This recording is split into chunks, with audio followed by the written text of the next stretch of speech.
Bien, el pastor Paniagua me dijeron que también fue de salida un amigo de él que recién también está llegando a Dallas, lo invitó para estar este fin de semana y creo que ayer se lo raptaron. Bien, hermanos, felices Christmas o Navidades, feliz Año Nuevo, porque ya nos veremos ya, si Dios quiere, ya a partir de enero es que nos vamos a volver a ver. Yo simplemente le dije a la hermana Basti que iba a tomar un break para poderles predicar, porque hace tiempo ya que no estoy con ustedes, pero tuvimos una bendición grande hoy también en Marshall. En Marshall también 2 personas fueron añadidas a la iglesia, y hay una familia de 14 años siendo pentecostal, que ya la hermana Otilia se entregó, y su muchacha ya tomó la decisión de entregarse a Cristo a través del bautismo. Este año próximo, el año 2014, queremos que sea un año realmente de evangelismo. No pudimos comprar la propiedad como tanto deseábamos, pero sí hay otra propiedad más que nos están ofreciendo. Así que oremos hasta ver hasta cuándo el Señor ya da el cantanazo final y ya podamos tener una iglesia donde nos podamos congregar como Dios realmente manda.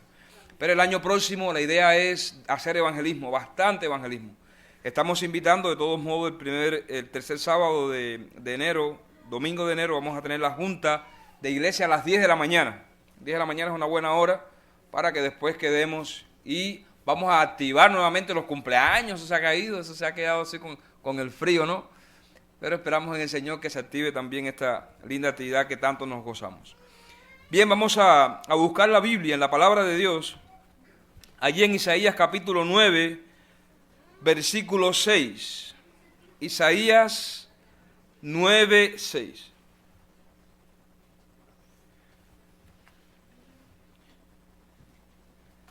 Dice la palabra de Dios: porque un niño nos es ¿qué? Nacido, hijo nos es dado, y el principado sobre su hombro. Hasta esta frase nosotros podemos ver 3 eventos en la vida de Cristo. Nosotros podemos ver en esta tarde Cristo cuando nació, cuando era un niño. Según dice la Biblia, que cuando Cristo nació, Lucas es el que narra en Lucas capítulo 2, versículo 7. Y fíjense qué curiosidad esta. Dios, que es tan grande y ahora se celebra Navidad y es tan famosa esta fecha, pero cuando Cristo nació, dice San Lucas, en San Lucas capítulo 2, versículo 7, si los del audio me pueden ayudar. San Lucas 2, 7. Miren qué contradicción aparente aquí hay. Isaías menciona: porque un niño nos es nacido. Esa es la primera parte. Hijo nos es dado. Dice, y dio a luz, Lucas dice, y dio a luz a su hijo primogénito. ¿De quién se refería? A José, es decir, a Jesús. María estaba embarazada, dio a luz, dice, y lo envolvió en pañales y lo acostó en un pesebre, porque no había lugar para ellos. ¿Dónde? Actualmente, cuando se habla de Navidad, el mundo entero se pone, todo el mundo feliz, todo el mundo se pone contento. Las personas viajan de Filadelfia hasta Texas, de Nueva York hasta Miami, de México hasta la Florida, pero la mayor parte de las personas viajan en Navidad porque entienden de que la Navidad es un evento no solamente mundial, sino también universal. Y aunque la Navidad tiene un trasfondo realmente que nosotros después vamos a hablar de esto, pero ahorita vamos a celebrar el evento más importante del mundo hasta este momento. El evento más importante del mundo es el nacimiento de Cristo. Pero ahora es popular. Ahora todo el mundo, cuando llegue el 25 de diciembre, Nochebuena, como algunos dicen, 24, que es la víspera, 25, aunque Cristo no nació un 25 de diciembre, pero tanto los católicos, los cristianos, muchas iglesias se unen en esta festividad. Pero la primera Navidad y la única Navidad original no fue tan popular. Isaías lo dice: un niño que nos es dado, pero la primera Navidad no fue tan popular. Y San Lucas así lo menciona. Cuando el ángel llega a María, eso está en Lucas capítulo 1, cuando el ángel llega a María, Gabriel le propone de que no había otra mujer como ella, que Dios la había elegido para que en su vientre el Espíritu Santo viniera. Y yo no sé cómo fue eso. Eso fue un milagro. Yo no te puedo explicar cómo fue que el Espíritu Santo vino sobre María, ni tampoco te puedo decir qué fue lo que el Espíritu Santo hizo allí. Lo único que te puedo decir es lo siguiente, que Dios, que su naturaleza es espíritu, porque lo dice San Juan 4:24, se hizo carne, es lo único que te puedo decir. Y Filipenses dice que fue un acto realmente humillante, que un Dios santo, todopoderoso, que Jesús, que estaba vestido de inmortalidad, ahora se convirtiera en uno de nosotros. Ahora, no me preguntes cómo fue el milagro, yo sé que el Espíritu Santo, pero antes de eso, cuando el ángel se presenta delante de María, María estaba allí, bien bonita mujer, y el ángel le dice, mira, tú has sido la elegida, y el Espíritu Santo vendrá sobre ti, y ella simplemente lo que dije, he aquí tu sierva, haz conmigo, Dios, lo que tú quieras. ¿Está bonito eso? Nosotros decimos amén ahora, pero el hecho de que María tomara esta decisión de convertirse en la madre del Hijo de Dios, estaba poniendo en juego su propia reputación. ¿Sí? Estaba poniendo en juego su vida, porque en el momento que el ángel llegó a donde estaba ella, y cuando el Espíritu Santo vino sobre ella, ella no estaba casada con José, ni había tenido intimidad con José. Ahora, yo te pregunto a ti, hombre, macho, masculino, mexicano, puertorriqueño, hondureño, ¿qué pasa cuando tú eres novio de tu novia? Bueno, la única novia, ¿no? Y tu novia, antes de tú tener intimidad, ella sale embarazada. No, eso está feo. No lo aceptamos. ¿Por qué se ríe? ¿Porque lo acepta? Yo no lo acepto, a mí, que ese cuento que venga, no, yo no lo acepto. Pero sucedió algo. José conocía el plan de Dios. Y José sabía que en un momento de la historia alguien tenía que pagar el precio. Y le tocó a María. Y le tocó a él. Tú hablas con un judío ahora y entonces tú le preguntas, ¿y tú no crees en Jesús? Y los judíos dicen, no creo en Jesús porque Jesús es hijo de fornicación. Así lo creen. Y María pudo haber sido apedreada porque la ley judía decía que si una persona fornicaba, adulteraba, era llevada ante los magistrados y era apedreada. Pero a María no le interesó nada de eso. Ella dijo simplemente, Señor, aquí estoy, haz conmigo lo que quieras. Hay veces que me pongo a pensar y digo, Dios nos llama a una responsabilidad o a hacer algo. ¿Y cuántas excusas ponemos? No, que este año estoy cansado. No, que este año no cuenten conmigo. Tengo planes de viajar. Ahora, Salmo 24:1 dice, de Jehová es la tierra y su plenitud, el mundo y los que en él habitan. Tú no eres dueño tuyo. ¿Ahora lo supiste ahora? Yo no soy dueño mío. ¿El dueño mío quién es? Dios es mi dueño. ¿Por qué Dios es mi dueño? María decidió correr el riesgo. No importa que me digan prostituta, no importa que me digan fornicaria. José corrió un riesgo, no importa que me digan de que yo soy un tonto y que María realmente me traicionó. No me importa nada de eso. Yo quiero cumplir el programa de Dios. Yo lo quiero cumplir.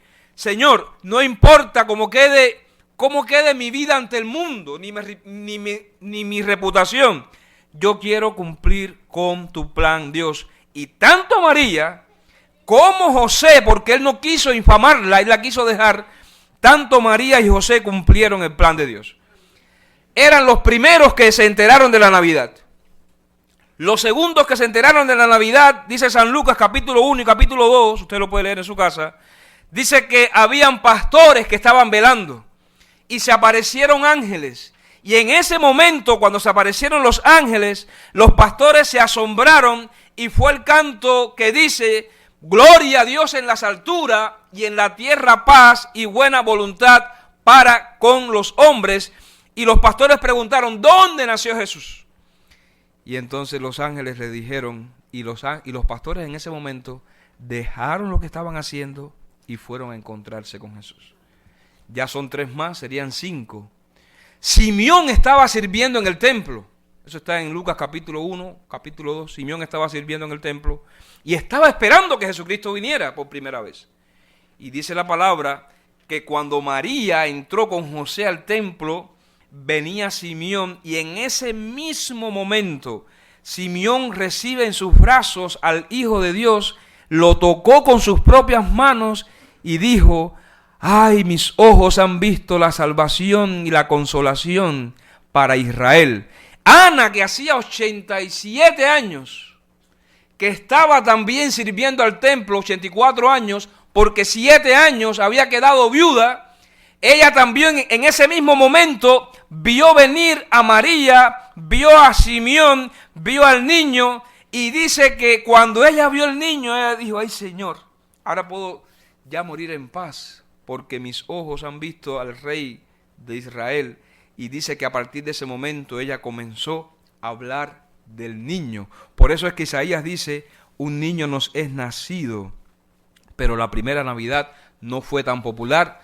En mi cuenta solamente 7 personas recibieron a Jesús, de no sé cuántos millones que habían en ese entonces. Por lo tanto, la Navidad original no fue tan popular como la Navidad de ahora. ¿Cuántas personas fueron? Más o menos 7. No vamos a ser tan exactos en el número, pero más o menos 7 personas. Isaías dice, Isaías 9:6, por favor, de nuevo. Eso fue en la Navidad, el nacimiento de Cristo Jesús, o natividad. Ahora dice: y un hijo nos es dado. Así lo dice también Isaías 9:6. Cuando habla de que un hijo nos es dado, se está refiriendo al hecho de que Cristo se estaba entregando al mundo, Cristo se estaba entregando a la humanidad, y Cristo se estaba entregando para perdón de nuestros pecados. Y recuerdan ustedes que Él tuvo que tomar una decisión: si la copa que Dios le estaba ofreciendo, Él la iba a tomar o no. Esta copa de aflicción era el hecho de que Él iba a cargar con todos los pecados del mundo. Con todos los pecados del mundo. Con mis pecados, con tus pecados. Y Cristo, al tomar esa decisión de morir por la humanidad, y le dice al Padre: Padre, si es posible, no pase de mí esta copa, sino que se haga tu voluntad. Jesucristo se estaba dando como Hijo de Dios para salvación de todos nosotros. Yo me pongo a pensar en esto y yo digo: ¿qué sacrificio el cambiar prácticamente su naturaleza a Dios para salvarme, en convertirse, en vestirse de humanidad para alcanzarme con su amor, en decidir morir por mí? Pero cuando Cristo estaba decidiendo morir por nosotros, tampoco ese evento fue popular, porque Él había escogido a 3 discípulos, no más. ¿A cuántos discípulos? Pedro, Santiago y Juan. Y Cristo los dejó para que ellos oraran cuando Él estaba intercediendo por la humanidad, para morir por nosotros, y los discípulos no pudieron soportar una hora. A lo que cuando Cristo termina de interceder y llega hasta ellos, Cristo le dice: ya duerman, sigan durmiendo, porque ya momento difícil pasó. Así que cuando Cristo se estaba dando por la humanidad, cuando estaba decidiendo morir por la humanidad, tampoco fue un evento popular. Yo les pregunto a ustedes: ¿estaba predestinado el madero o la cruz para Jesús? ¿Estaba predestinada realmente la cruz para Jesús? Bueno, cada púlpito, no sé si este lo tiene, no sé si no lo tiene.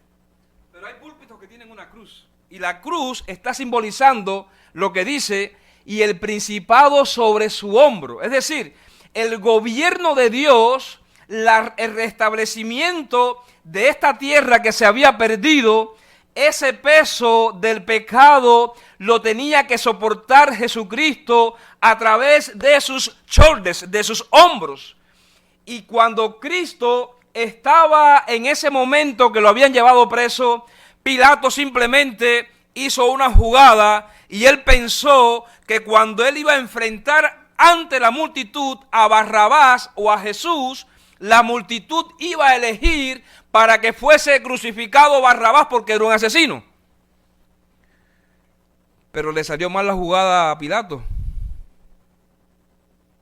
La mujer le dijo, yo tuve un sueño anoche y en ese sueño Dios me decía que tú no tengas nada que ver con ese hombre porque ese hombre es justo. Pero Pilato no hizo caso y simplemente dijo, de todos modos, si Cristo es de los judíos porque viene de ascendencia judía, cuando yo presente a Jesús ante los judíos y presente a Barrabás, que es un asesino, que es un hombre cruel, la población va a decir, crucifiquen a Barrabás y dejen ir libre a Jesús. Pero ¿qué sucedió? Que cuando Pilato llega a la multitud, dice el espíritu de profecía que Satanás mandó demonios, ángeles de él. Y comenzaron allí a trocar los pensamientos y a decirle a la humanidad que realmente hicieran algo. Cuando él presenta a Jesús y presenta a Barrabás, bueno, Pilato dice, ¿y qué haremos? ¿Y qué haremos con Jesús? Pilato en ese momento dijo, seguro que van a decir, suéltenlo, suéltenlo. Pero no. Cuando él dijo, ¿qué haremos con Jesús? Dice que la multitud comenzó a decir, crucifíquenlo. Pero Pilato dice, pero ¿cómo que van a crucificar a Jesús? Sí. Y Pilato mismo se había dado cuenta que Jesús no tenía pecado. La misma Biblia lo dice, tentado en todo sin pecado. Y ahora Cristo está siendo acusado y siendo cambiado por un asesino. Me pongo a pensar en esto y yo digo, Señor, ¿hasta dónde hemos llegado nosotros los seres humanos? Que hemos trocado y ahora a lo bueno llamamos malo y a lo malo llamamos bueno. Y ahora el ser que vino a salvar al mundo, ahora está siendo condenado por la misma humanidad que él vino a salvar. Bueno, en ese momento realmente la humanidad hizo la peor decisión de la historia. Dejar ir libre a un asesino y acusar al santo de los santos que se llama Jesús. En ese momento Jesucristo fue azotado, pero no solamente fue azotado, sino que le pusieron esa cruz sobre sus hombros. Por eso es que dice Isaías 9:6, dice, y el principado sobre su hombro. Y cuando Cristo estaba llevando esa pesada cruz, allí había un hombre llamado Simeón. Y ese hombre fue llamado por los soldados y entonces fue Simeón quien cargó la cruz hasta el Gólgota, porque ya Cristo no podía llevar esa cruz. Pero cuando Cristo estaba dando allí que fue crucificado en el Gólgota, dice el relato de Lucas que las mujeres tampoco estaban cerca de Jesús, sino dice que lloraban de lejos. Es decir, miren qué cosa más interesante. El nacimiento de Cristo no fue algo popular. ¿Ok? La decisión que Cristo tomó para morir por la humanidad tampoco fue un evento popular. En el momento en que Cristo estaba siendo crucificado y llevando los pecados de todos nosotros, aún los discípulos de Cristo lo abandonaron. Pedro le seguía de lejos, Juan simplemente también estaba de lejos y las tres Marías estaban allí, pero también miraban la escena de lejos. Ni aún estaban al lado de Jesús, pero tampoco era popular. Los tres eventos más importantes en la vida de Jesús, su nacimiento, su decisión de interceder y morir por la humanidad, su muerte en la cruz, ninguno de los tres eventos fue popular. Pero tampoco el evento de la resurrección fue popular, porque el primer día de la semana solamente fueron las tres Marías, fue Juan y fue Pedro, solamente habían 5 personas. Y me pongo a pensar porque en estos 3 eventos importantes, un niño nos es nacido, que fue el nacimiento de Cristo, hijo nos es dado, que fue cuando Él decidió morir por nosotros, y el principado sobre su hombro cuando Él fue crucificado. Cristo obtuvo para sí y para nosotros el nombre de admirable, consejero, Dios fuerte, Padre eterno, príncipe de paz, porque Jesucristo venció. El Padre había puesto toda su confianza en Jesús. El Espíritu Santo había puesto toda su confianza en Jesús y Jesús triunfó. Gloria sea el nombre de Dios. Y me pongo a pensar en este año 2014, si de alguna manera yo he dejado solo a Jesús. En este año 2013, si yo realmente he dejado solo a Jesús. Y hay veces que pudiera ser, maybe quizás, que dejamos solo a Jesús. Y cuando pienso en dejar solo a Jesús, estoy diciendo que yo no voy por el mismo camino que Él va, porque el camino de Cristo fue el camino de la obediencia. Y hay veces que me resisto a ir por ese camino y voy contrario a Jesús. Hay veces que yo pienso mal de mi hermano, y entonces cuando pienso mal de mi hermano o de mi hermana, estoy yendo en una dirección contraria a la que va Jesús.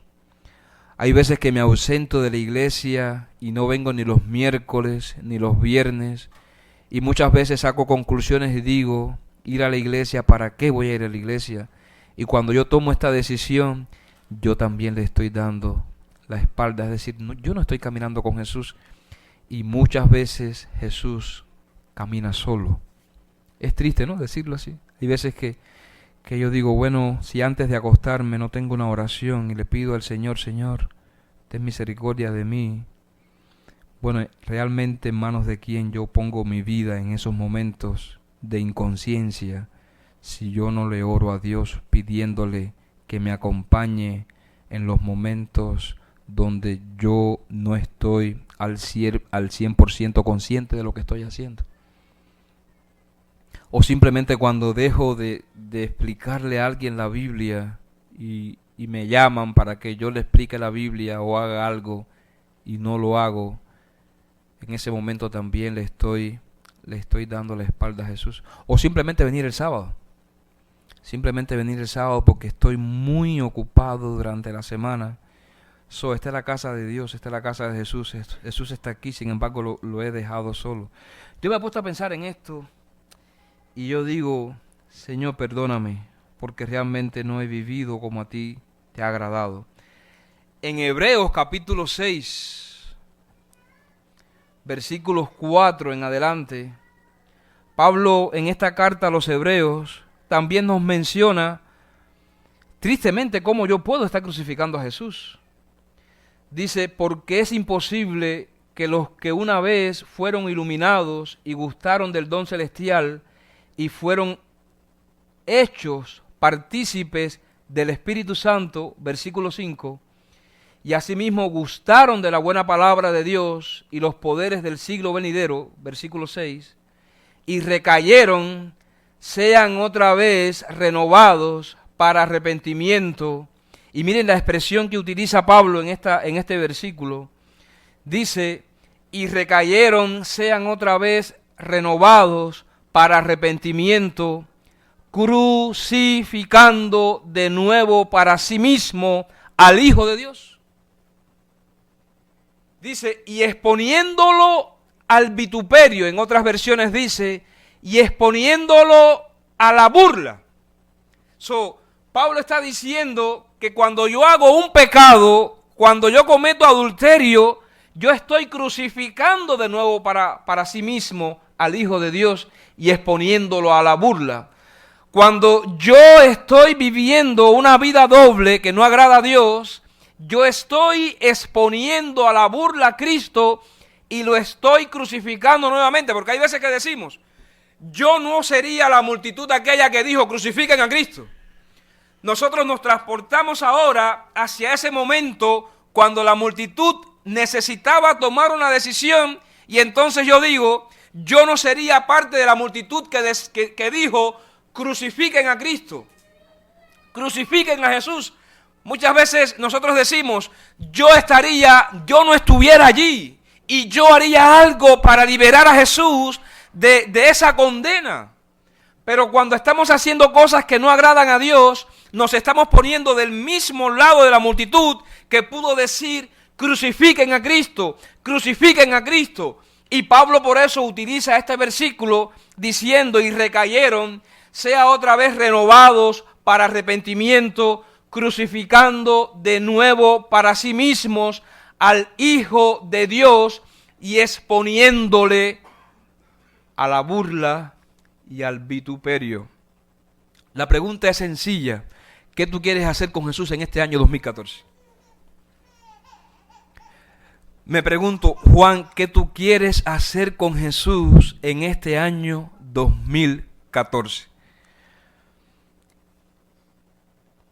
Pegadito, pegadito a ti, Jesús, o lejitos, lejito, lejito, lejito de ti, Jesús. La decisión es mía, ¿ok? O estar cerca de Jesús o estar lejos de Jesús. Ya lo vimos, ni su nacimiento, ni su intercesión, ni su crucifixión, ni su resurrección fueron populares, y en estos 4 eventos los hombres dejaron solo a Jesús. Ahora la pregunta que Dios nos está haciendo es la siguiente: ¿qué planes tú tienes con Jesús? ¿Qué planes yo tengo con Jesús en este año 2014? Se cuenta la historia de un misionero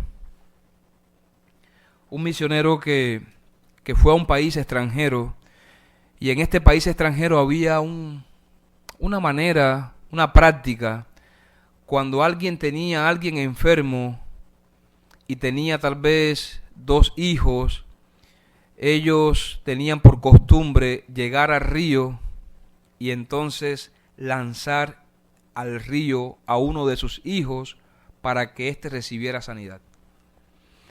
Y dice la historia o el relato que un misionero pasó por uno de esos países y vio a una mujer con 2 niños. Uno enfermo que lo tenía en los brazos y ella estaba bien desesperada. Y había otro como de 10 años, sano, que estaba al lado de ella. Pero estaba tan ocupado el misionero en su tarea que continuó caminando. Sin embargo, mientras iba caminando, iba pensando en aquella señora, en la sanidad de su hijo. A las horas regresa el misionero y cumplió con su misión, y cuando pasa por el río, ve a la mujer con el niño enfermo en sus brazos, y ahora se acerca a ella y le pregunta, ¿y qué sucedió con el hijo sano? Ella simplemente dijo, yo cumplí con mi Dios, porque el hijo mío sano, yo lo tuve que entregar a Dios a través de las aguas. Y el misionero se espantó y dijo, ¿por qué no echaste a tu hijo que estaba enfermo y hubieras quedado con el hijo sano? Y ella simplemente dijo, es que a mi Dios se le da lo mejor. A mi Dios se le da lo mejor. Hermanos, los desafíos para esta iglesia son bien grandes en este año 2014. La pregunta que Dios nos hace en esta tarde es la siguiente: ¿qué vas a hacer con Él? ¿Qué vas a hacer con Jesús? ¿Vas a estar tan cerca de Él que te vas a identificar con Él?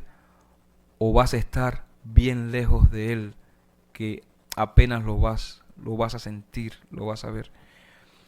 Si tú quisieras en este año 2014, la pregunta es, si quisieras estar cerca de Dios y que Dios cuente contigo en este año 2014, yo te pido que te pongas en pie.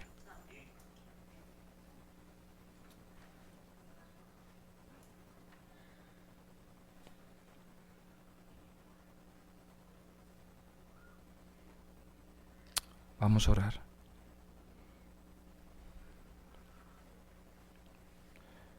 Señor que estás en los cielos, santificado sea tu nombre. Te damos gracias porque el sacrificio mayor lo hiciste tú, Jesús. Tú recorriste la travesía más larga porque nos amas. Tú decidiste convertirte en un niño pequeño, vestirte de humanidad, humillarte tanto, Jesús, porque querías darnos la salvación y vida eterna. Tú decidiste morir por nosotros, porque nos amas, porque estás dispuesto a hacer lo imposible por nuestra salvación, pero también estuviste dispuesto a cargar con esa pesada cruz, una cruz que no era para ti, Jesús, era para Barrabás, pero aún así tú diste una lección de humildad y fuiste crucificado. Fuiste crucificado porque nos amas, pero la historia no termina allí. Tú fuiste sepultado, pero al tercer día tú resucitaste de entre los muertos y ahora estás sentado a la diestra del trono de Dios. Señor, aquí está la iglesia, tu iglesia que has comprado con tu sangre. Y tu iglesia se ha puesto de pie diciendo: Jesús, cuenta conmigo. Yo no te quiero dejar solo, Jesús. Yo quiero ser como Ana, que aún en su vejez ella no dejaba de hablar del niño Jesús. Queremos ser como Simeón, Señor, que estaba constantemente en el templo esperando el día del consuelo de Israel en la aparición del niño Jesús. Queremos ser como José y María, que no pensaron en las consecuencias de su decisión, sino pensaron en las consecuencias de la entrega de amor hacia tu plan maravilloso. Glorificamos tu nombre, que seamos también como los pastores que estaban al tanto de las profecías acerca del advenimiento del verdadero Mesías que traería libertad a este mundo. Queremos entregar lo mejor a ti, Señor. Y lo que podemos hacer es entregar nuestro corazón a ti. Toma nuestro corazón, santifícalo con tu presencia, mora en él, Señor. Y que este año 2014 sea un año de bendición para todos. En el nombre de Cristo Jesús. Amén. Que Dios les bendiga.